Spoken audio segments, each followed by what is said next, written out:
क्या आप जानते हैं वेदों को जन्म किसने दिया? जिन ग्रंथों ने हमारी हिंदू की सभ्यता को रोशन कर दिया, उस ग्रंथों का मूल क्या है? उस ग्रंथों का आधार क्या है? जब कुछ भी नहीं था, ना आकाश, ना धरती, ना समय का भाव, तब एक ऐसी अदृश्य शक्ति थी जो सब कुछ थी।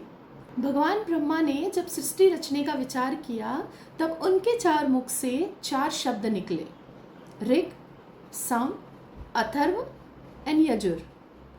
लेकिन ये चार शब्द तो सिर्फ शब्द समूह थे। उस समय प्रकृति में ज्ञान तो था, लेकिन वो ज्ञान को समझाने वाला कोई मन नहीं था। उसी समय ब्रह्मांड में एक अदृश्य रूपी शक्ति का एक संचार हुआ, और वो संचार रूपी समंदर में से एक देवी प्रकट हुई, वेद माता गायत्री, जिनके आंचल में था ज्ञान, करुणा और ममता का संगम। वही थी गायत्री देवी। गायत्री मंत्र, ये मंत्र ऋषि मुनियों की दिल की धड़कन बन गई थी।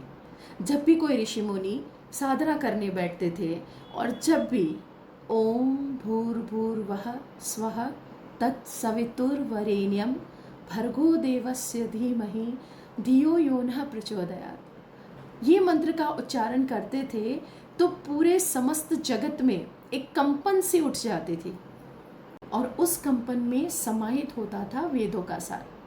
गायत्री माता कहते हैं कि अगर कोई सच्चे दिल से गायत्री माँ का आह्वान करेंगे, उनका स्मरण करेगा, उनको मन कर्म वचन से याद करेगा, जो याद करने वाला है उनके जीवन में वे कभी अंधकार नहीं रहने देंगे, हमेशा प्रकाश फैलाएंगे। उन्होंने सिर्फ वेद नहीं दिए, उन्होंने दिया सोचने का दृष्टिकोण, समझने की शक्ति और जीने का मार्ग। वेदों के शब्द तभी अर्थपूर्ण होते हैं जब उनका एक एक अक्षर गायत्री माँ के आंचल में पलता है। गायत्री माँ एक अनुभूति है, एक प्रकाश है, एक क्रांति है। उनका रूप हमेशा से ही ज्ञान देने वाली रहा, लेकिन प्यार, ममता और करुणा से। इसीलिए तो उनको वेदों की माँ कहा गया। हर संस्कार में गायत्री, हर संस्कृति में गायत्री।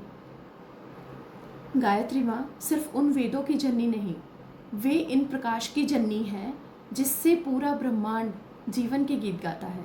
सभी सुखी रहे, सभी स्वस्थ रहे, हमेशा खुश रहे।